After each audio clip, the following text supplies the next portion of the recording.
Aslan kızım, şeker kızım, damat kızım bana.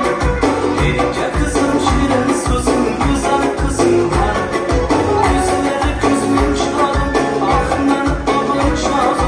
Hadi o diyen haydiniz, tercih gidiyor çarçar.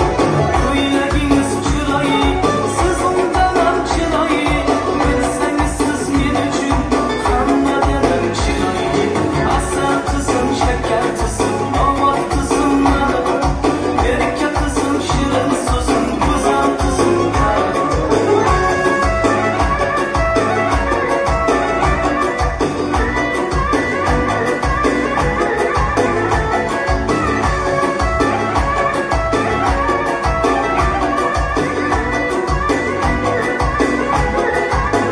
Kuyumuz karıştası, dedesinin malikesi.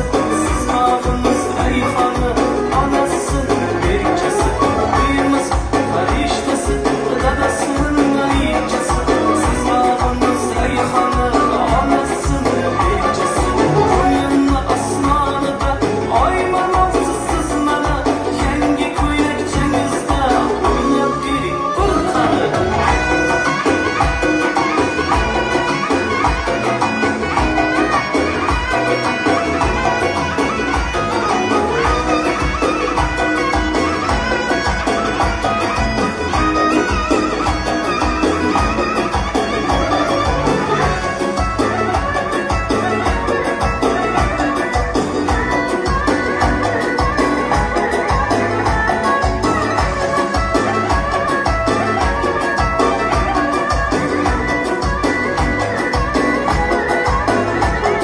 Aslan kızım, şeker kızım, damat kızım bana. Erkek kızım, şirin sözüm, güzel kızım bana. Bana boş kelamsız masa kılıp yap koyayım. Aslan kızım bana. Bitti, dede olduk koyayım. Aslan